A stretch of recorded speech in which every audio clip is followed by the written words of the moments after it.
Halo teman-teman semuanya, di sini kami akan membahas mengenai bangunan dan perubahan iklim.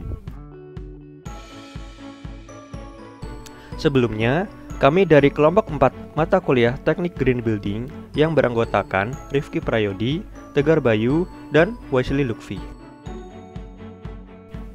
Pemanasan global atau global warming serta perubahan iklim yang ekstrim saat ini merupakan bahaya yang nyata bagi seluruh dunia.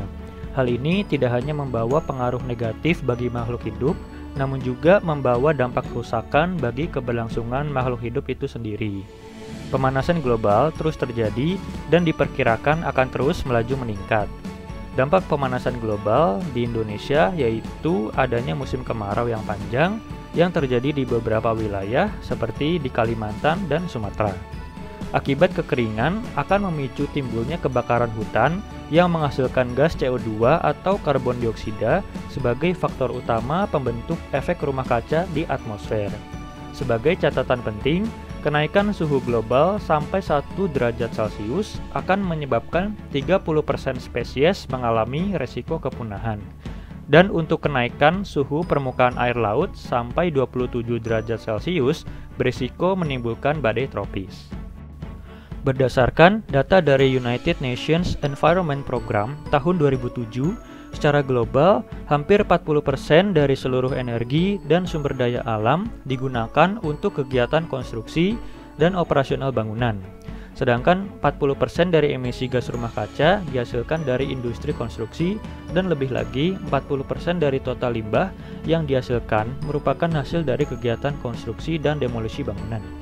Pekerjaan proyek atau konstruksi memberikan peran cukup besar dalam perubahan kondisi alam, di mana hal ini tentunya dapat memicu pemanasan global. Segala aspek pembangunan tidak luput dari pemanfaatan sumber daya alam yang tidak dapat kita perbaharui. Namun, tanpa adanya konstruksi, maka perkembangan infrastruktur suatu daerah dalam pemenuhan kebutuhan manusia tidak dapat terpenuhi. Dalam mengurangi dampak konstruksi terhadap pemanasan global dan sebaliknya, perlu adanya perbaikan dalam perencanaan dan juga pelaksanaan pembangunan. Para insinyur sipil perlu memahami aspek-aspek yang berbasis konstruksi berkelanjutan atau sustainable construction. Hal tersebut berarti efisien dalam pelestarian lingkungan juga menjadi agenda yang penting untuk dijadikan dasar pertimbangan dalam setiap pelaksanaan konstruksinya.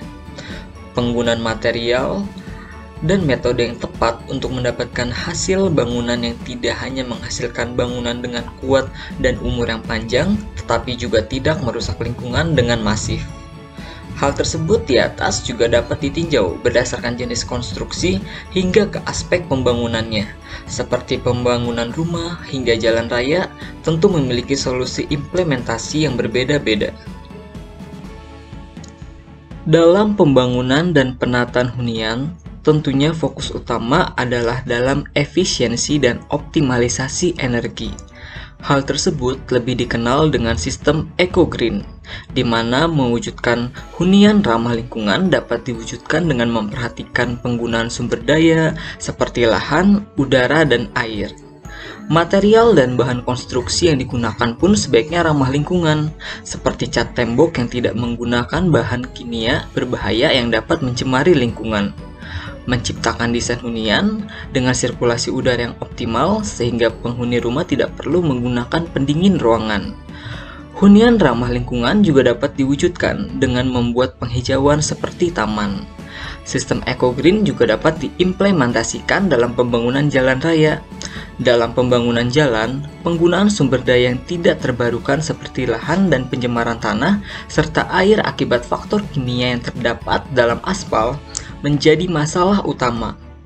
Namun, dalam konstruksinya, mengurangi penggunaan lahan merupakan solusi yang tidak mungkin diimplementasikan, sehingga solusi yang sesuai dengan sistem eco-green yang paling mungkin adalah dengan penghijauan sepanjang jalan raya. Selain itu, untuk dapat mencegah terjadinya pencemaran yang diakibatkan oleh zat kimia dari material aspal, material pembangunan alternatif yang dapat digunakan adalah beton berpori. Air yang terdapat pada permukaan dapat diserap hingga ke tanah dan tidak mencemari lingkungan.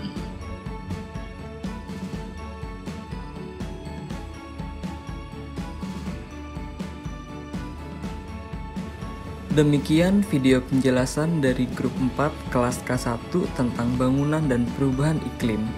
Terima kasih dan sampai bertemu di video selanjutnya.